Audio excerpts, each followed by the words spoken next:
Hello दोस्तों, SS मंत्रा YouTube channel में आप सभी का स्वागत है। आज हम यूपी टेट 2026 की तैयारी करने वाले सभी छात्रों के लिए एक संपूर्ण ब्लूप्रिंट लेकर आए हैं। और इस चर्चा में हम सिलेबस, पैटर्न, योग्यता और परीक्षा की तारीखों जैसी सभी A to Z जानकारी को विस्तार से समझेंगे, ताकि आपका मिशन यूपी टेट 2026 सफल हो सके। हमारा लक्ष्य 130 प्लस स्कोर का प्लान तैयार करना है।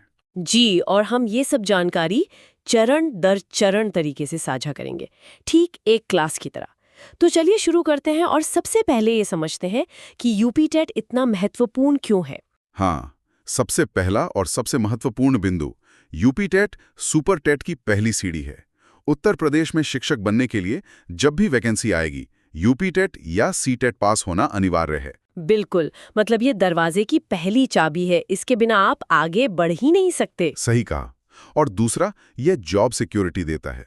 चाहे आप सरकारी शिक्षक बनना चाहें या प्राइवेट, यह आपकी जॉब बचाने में मदद करता है। जी, और एक हालिया अपडेट ये है कि सरकार ने यूपी टेट प्रक्रिया को रिव्यू में डाला है, जिसका मतलब है कि इस पर हलचल शुरू हो चुकी है। बिल्कुल, ये एक बहुत बड़ा संकेत है। बिल्कुल सही कहा सर।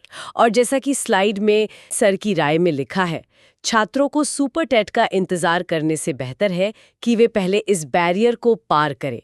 ये पहला कदम है जिसे नजरअंदाज नहीं किया जा सकता। तो संदेश साफ है, तैयारी अभी से शुरू करनी होगी। अब बात करते हैं सबसे जरूरी सवाल की, परीक्षा कब होगी। देखिए, जो संभावित तिथियां हैं उनके अनुसार आवेदन मतलब जो फॉर्म्स हैं वो अप्रैल मई में आ सकते हैं। अप्रैल मई में। और परीक्षा की तारीख है, और आयोग के कैलेंडर के अनुसार परीक्षा की तिथियां 2, 3 और 4 जुलाई हो सकती हैं। जुलाई। मतलब बहुत ज्यादा समय नहीं मिलेगा तैयारी के लिए। जी, यहाँ एक जरूरी बात ध्यान में रखनी है। जैसा कि शिवांश मिश्रा सर ने बताया है, आयोग नया है, इसलिए तैयारी के लिए समय कम मिल सकता है। सभी छात्रों को जुलाई को फाइनल मानकर ही अपनी तैयारी शुरू करनी चाहिए। ठीक है, तो जुलाई को लक्ष्य मानकर चलते हैं। अब योग्यता की बात करते हैं। इसे लेकर छात्रों में बहुत भ्रम होता है, तो इसे ध्यान से समझते हैं। जी, सबसे पहले जो छात्र केवल बीटीसी या डीईएलडी किए हुए हैं, वे आवेदन कर सकते हैं। इसमें कोई कंफ्यूजन नहीं है। और बीएड का क्या? स्लाइड में एक जानकारी दी गई है कि सुप्रीम कोर्ट के आदेशानुसार बीएड मान्य नहीं है। वही दूसरी तरफ ये भी लिखा है कि बीएड और डीईएलएड ग्रेजुएशन के साथ दोनों मान्य हैं। छात्र क्या समझें? जी सर, ये बिंदु छात्रों को थोड़ा कंफ्यूज कर सकता है। उन्हें विस्तृत जानकारी के लिए आधिकारिक अधिसूचना का इंतजार करना चाहिए। तो अभी के लिए क्या मानकर चलें? इसके अलावा अपीयरिंग छात्र यानी जिन्होंने कोर्स में एडमिशन ले लिया है, वो भी मान्य है। और दूसरे राज्यों के छात्र? दूसरे राज्यों अदर स्टेट के जो छात्र हैं, वो सामान्य मतलब जनरल श्रेणी में आवेदन कर सकते हैं। ठीक है, योग्यता अब काफी हद तक साफ है। चलिए अब एक नजर में एग्जाम पैटर्न को समझते हैं। जी, परीक्षा के लिए कुल समय 2.5 घंटे यानी 150 मिनट मिलेगा। 150 मिनट और सवाल। कुल 150 प्रश्न होंगे, जो सभी बहुविकल्पीय मतलब एमसीक्यूज होंगे। यानी एक सवाल के लिए 1 मिनट। हाँ, और सबसे अच्छी बात यह है कि कोई नेगेटिव मार्किंग नहीं है। ये बहुत बड़ी राहत है। जी, और परीक्षा का मोड ऑफलाइन होगा। ठीक है, पैटर्न समझने के बाद क्वालिफाइंग मार्क्स जानना भी जरूरी है। बिल्कुल। सामान्य वर्ग मतलब जनरल के लिए कट ऑफ 90 अंक है, यानी 60%। 90 अंक 150 में से। जी, और आरक्षित वर्ग मतलब ओबीसी, एससी, एसटी, पीएच के लिए ये 82 अंक हैं, यानी 55%। लेकिन हमारा लक्ष्य सिर्फ पास होना नहीं है। 130 प्लस स्कोर लाने के लिए पढ़े, ताकि सुपर टेट में आपका कॉन्फिडेंस बना रहे। बिल्कुल, क्योंकि हम नहीं जानते कि भविष्य में नियम बदल जाएं और इसके मार्क्स भी जुड़ने लगे। सही। आप सिलेबस पर आते हैं। पहले बात करते हैं पेपर 1 की, जो कक्षा 1 से 5 के लिए होता है। इसमें 5 विषय हैं और हर विषय से 30 प्रश्न आते हैं। कौन कौन से? पहला बाल विकास मतलब सीडीपी, दूसरा भाषा 1 जो कि हिंदी है और ये अनिवार्य है। अच्छा, हिंदी तो लेनी ही पड़ेगी। जी, तीसरा विषय है भाषा 2 जिसमें अंग्रेजी, उर्दू या संस्कृत में से कोई एक चुन सकते हैं। और फिर चौथा है गणित, मैथ्स, और पांचवा है पर्यावरण अध्ययन यानी ईवीएस। ठीक है, ये तो हुआ पेपर 1। अब पेपर 2 का बताइए, जो कक्षा 6 से 8 के लिए होता है। इसमें पहले 3 विषय तो कॉमन हैं, बाल विकास, भाषा 1 हिंदी और भाषा 2, ये सभी 30-30 प्रश्नों के साथ। मतलब सीडीपी, हिंदी और भाषा 2, ये तो दोनों में ही पढ़ने हैं। जी, असली अंतर चौथे विषय में आता है, जो वैकल्पिक होता है। इससे 60 प्रश्न आते हैं।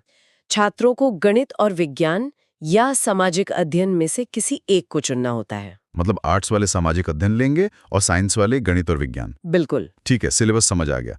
अब आते हैं तैयारी की रणनीति पर। जी। कई छात्र पूछते हैं कि यूपी टेट और सी टेट की तैयारी में क्या अंतर है। ये बहुत जरूरी सवाल है। सीटेट पूरी तरह से समझ मतलब कॉन्सेप्चुअल पर आधारित होता है, और यूपी टेट? जबकि यूपी टेट में तथ्य फैक्चुअल और समझ कॉन्सेप्चुअल दोनों का मिश्रण होता है। इसमें रटने वाली चीजें भी पढ़नी होंगी और समझने वाली भी। इसका कोई उदाहरण दे सकते हैं? जी सर, जैसे सीटेट में पूछा जाएगा कि एक बच्चा क्लास में ध्यान नहीं दे रहा तो आप क्या करेंगे, ये आपकी समझ पर है। लेकिन यूपी टेट में सीधा पूछ लेंगे कि प्रयत्न और भूल का सिद्धांत किसने दिया। ये एक तथ्य है जो आपको याद होना चाहिए। बहुत अच्छा उदाहरण। तो मतलब फैक्ट्स पर ज्यादा ध्यान देना होगा। जी, और नई शिक्षा नीति NEP 2020 के कारण पेडागॉजी बढ़ सकती है, तो कॉन्सेप्ट पर भी ध्यान देना होगा। तो तैयारी के ब्रह्मास्त्र क्या होंगे?